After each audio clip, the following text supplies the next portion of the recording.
থাপ্পড় খায়, আপনার থাপ্পড় খাইয়া এলাকা ছাড়তে হবে। নবী যদি 3 বছর জেল খাড়ে, আপনার খাটতে হবে 29 বছর জেল। তাহলে যেন ঠিক হবে আপনি একজন মর্দে মুজাহিদ, আপনি একজন ওয়ারাসাতুল আম্বিয়া। নবীর ওই শক্তিশালী কথা বলা মেম্বার যখন নবীজি কথা বলতেন, মেম্বার থরথর করে কাঁপতো, নবীজির চোখ লাল হয়ে যেত, নবীজির চেহারা রঙিন হয়ে যেত, লাল হয়ে যেত। আমার নবী যখন কথা বলতেন চক্ষু দিয়ে পানি বের হইতো, সাহাবায়ে কেরামের দিল নরম হয়ে যেত। একজন মুজাহিদের ভিতরে, একজন আলেমের ভিতরে যখন চোখ দিয়ে পানি বের হবে, আমার যখন গরমের সময় গরম হবে, বুঝতে হবে সে ঠিক পথে আছে। কথা বলেন ঠিক? আপনি বয়ান কেন গরম করেন? আরে বয়ান কেন আস্তে করেন কেন? আবার করেন নরম করতে থাকেন, আবার গরম করতে বলেন। এই সাজেশন আপনারা যারা দিয়েছেন, আমি আপনাদের সাথে কোনো রাগান্বিত হইনি, আমি পরামর্শ দিয়েছি। আমাকে ভালো না লাগলে আগামী তুমি আরেকজন আনবেন, আমার দুঃখ নাই। কিন্তু কোনো সময় একদম খতিবকে যদি এভাবে বাধা দেন, আমার মন মরা, আপনাদের সামনে আমি মন খুলে কথা বলতে পারি না। যখন আমাকে আপনি বাধা দেন, তখন আমার এই দিলের থেকে আল্লাহ থেকে কোনো সাহায্য আসে না। কথা বলেন ঠিক কিনা? আমাকে বাধা দেওয়ার মতো আপনি কি? আপনার ভালো লাগলে পরামর্শ করবেন, ছেড়ে দিবেন, অসুবিধা কি? রিজিকের জিম্মাদারি। একদিন 3 জায়গায় রিজিক অন্বেষণ করলাম, রিজিক পাইলাম না।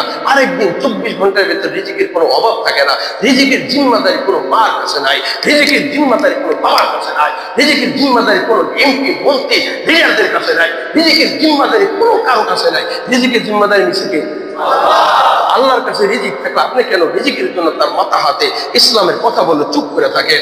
ইসলামের বিরোধিতার কথা বলে আপনি কেন চুপ করে থাকেন? আপনার তো কথা বলা উচিত ছিল, কিন্তু বলেন নাই। জামাই আদরে আপনি এতদিন ঠিকেছেন, এখন আপনি ঠিকই কালারিং হয়েছে। কথা বলেন ঠিক কিনা? এখন এই যে সাউথপন্থীরা যে খেতনারা চড়াইল, পুরা বিশ্বে মুসলমান মারামারি কেমন, মুসলমান কেমনে ভাইরে পারে, এটা তো কেউ মাথায় ধারণা ছিল না।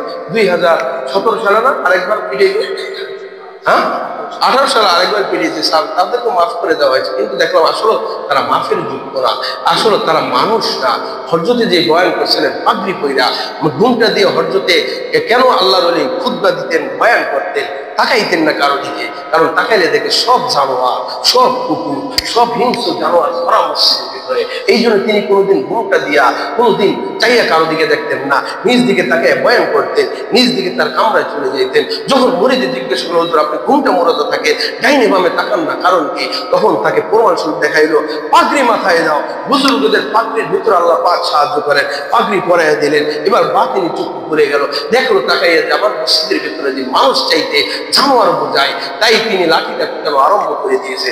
ঠিক অনুযায়ী আপনি আর আমি বড় ক্ষতি, আপনি আর আমি বড় আলেম, আপনি আর আমি বড় কাসাবওয়ালা। যখন ময়দানের রাজপথে যখন হক কথা বলার জন্য যখন আপনার 2, 4, 10টা মামলা না হবে, আপনার এলাকার মানুষ যখন আপনাকে গালি না দিবে, আপনার এলাকার মানুষ যখন আপনাকে শত্রু না ভাববে, আপনি যখন রাজপথ দিয়ে যাবেন, আপনাকে দেখে যখন ক্রিসেস না করবে, তখন মনে করেন আপনি কোনো আলেম হইতে পারেন নাই, আপনি গ্রামের আলেম হইতে পারেন না। আরে আমার নবীর চাইতে এত বড় আলেম, এত বড় কুতুব কে ছিল, যে নবীজিকে নিয়ে ঠাট্টা করতো, যে নবীজি মক্কায় থাকতে পারেন নাই। এত চরিত্রবান ব্যক্তি যদি মক্কায় না থাকতে পারে, তার চরিত্রের উপর কথা বলে আমাদের আহলুল্লাহ সুন্নত হবে। যেই এলাকার ভিতরে জন্ম নেবে, তার বড় বড় শত্রুগুলা লেগে যাবে। তাহলে বুঝতে হবে এই মানুষটা আসল কোন নকল। কথা বলেন ঠিক কিনা? বড়রা যদি তার বোঝা করে ও তুমি সুফি, তাহলে হেউ ধ্বংস, ও আসলে ভালো মানুষ, ও ভালো মানুষ না, নবীর চাইতে ভালোবাসে। নবী যদি থাপ্পড় খায়, আপনার থাপ্পড় খাইয়া এলাকা ছাড়তে হবে। নবী যদি 3 বছর জেল খাড়ে, আপনার খাটতে হবে 29 বছর জেল। তাহলে যেন ঠিক হবে আপনি একজন মর্দে মুজাহিদ, আপনি একজন ওয়ারাসাতুল আম্বিয়া। নবীর ওই শক্তিশালী কথা বলা মেম্বার যখন নবীজি কথা বলতেন, মেম্বার থরথর করে কাঁপতো, নবীজির চোখ লাল হয়ে যেত, নবীজির চেহারা রঙিন হয়ে যেত, লাল হয়ে যেত। আমার নবী যখন কথা বলতেন চক্ষু দিয়ে পানি বের হইতো, সাহাবায়ে কেরামের দিল নরম হয়ে যেত। একজন মুজাহিদের ভিতরে, একজন আলেমের ভিতরে যখন চোখ দিয়ে পানি বের হবে, আমার যখন গরমের সময় গরম হবে, বুঝতে হবে সে ঠিক পথে আছে। কথা বলেন ঠিক? ভিজে ভিলেজে কাম হইল, ভিজে ভিলেজে যদি কাম হইতো, তাহলে ইসলাম আপনাকে চোখে দেখা লাগবে না, খেলাফত প্রতিষ্ঠা চোখে দেখা লাগবে। আপনাকে কাজ করতে হবে, আপনাকে দাঁড়াইতে হবে। এখনো যাদের ভয়ের ভিতরে আপনি ভয় আছে যে যদি আইসা পড়ে, আর বেড়া যদি আইসা পড়ে কি করবে? যে আল্লাহ যদি নিতে পারে, আল্লাহ যদি আনুক, আল্লাহ কি হবে? তৌহিদের ওরা থেকে বসে থাকতে করেন। কতক্ষণ ঠিক কিনা? এক একজন মায়ের, এক একজন শিশুর মহব্বত বাপমার কাছে কেমন, তার তার জানের চাইতে প্রিয়।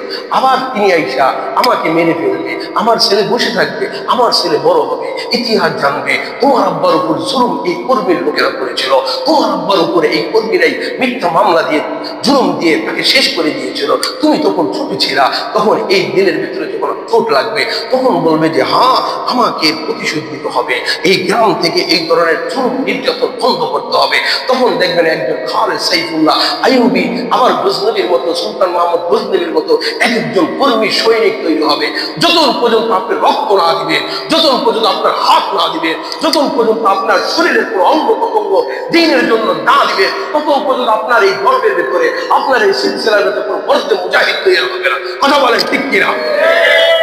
আপনাকে দেখাই দিতে হবে আপনার জান কোন জন্য, কিসের জন্য এত বড় ত্যাগ করলো। এটা ছেলের মাথার ভিতরে যাবে, মেয়েদের মাথার ভিতরে যাবে। বাবা